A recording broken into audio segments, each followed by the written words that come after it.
হোৱাৰ কাৰণে মই নিজে অলপ বেয়া লাগিছে।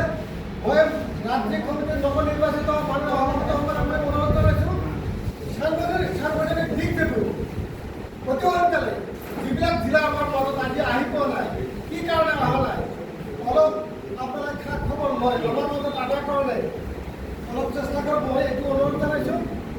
আমাৰ হ'ল সাংবিধানিক দিশটো হ'ল মজবুত, সেইটো আগত আমি ঠিক কৰিব লাগিব। তাৰপিছত আমি যিকোনো ষ্টেট লটো ভাল হয়। যিকোনো হওক এক নম্বৰ কথা, যিটো আমাৰ ইয়াৰ আগত বক্তাজনে কৈ গ'লে কথাখিনি, সেইখিনিৰ ওপৰত একমত দিছোঁ।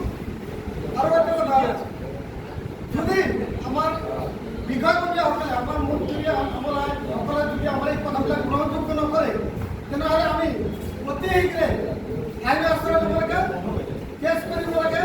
যিটো আমাৰ ইয়াৰ আগত আলোচনা হৈছিল, আমি আৰু এটা কথা ফাইনেল হ'ব লাগে, আমি কেছটো আমাৰ এই সংখ্যাই আজি নৱনিৰ্বাচিত সংখ্যাই অকলে কৰিব, যৌথভাৱে কৰিব।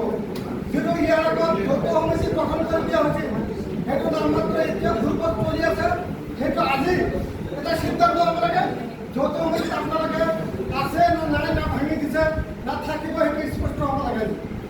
যদি যৌথ সমিতি আছে, তেনেহ'লে সেই হিচাপে আপোনালোকে আজি সভাখনত যৌথভাৱে যদি কাম কৰি দিয়ে, সেইটো আজি স্পষ্ট হ'ব লাগে সভাখনত।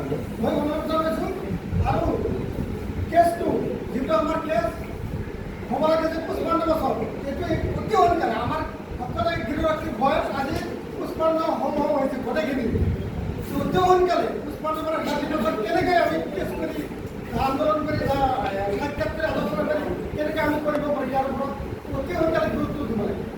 মই বেছি নকওঁ। আৰু এটা কথা, আমাৰ ডিমাণ্ডত আমাৰ মাননীয় ৰাজ্যিক কমিটিৰ নৱনিৰ্বাচিত সংসদত তেওঁবিলাক কৈ দিছে যে অসমত 8,000 কোটি লাগে, কোনো গৃহৰক্ষী যোৱা গতি অসমত নাটকে হৈ যাব।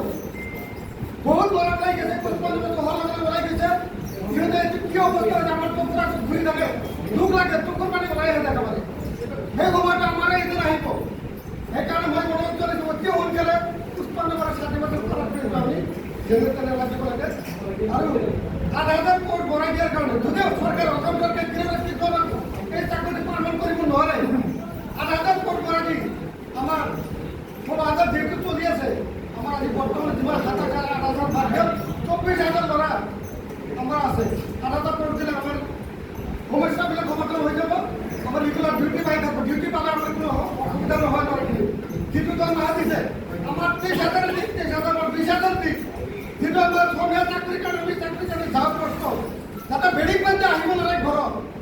যেতিয়া বেডিং বান্ধি আমি ঘৰত যাওঁ, সেই ঘৰৰ ল'ৰা ছোৱালী, আপোনালোকৰ সকলো ল'ৰা ছোৱালী আজি প্ৰত্যেকটা গৃহৰক্ষী জন এটা পৰিয়ালৰ মুৰব্বী, যেতিয়া ল'ৰা ছোৱালী গম পায় মোৰ দেউতাৰ আজি চাকৰি হে, সেই ঘৰখনৰ অৱস্থা কি পৰ্যায় হয়, ল'ৰা ছোৱালী আদি কৰি প্ৰত্যেক পৰিয়ালটো।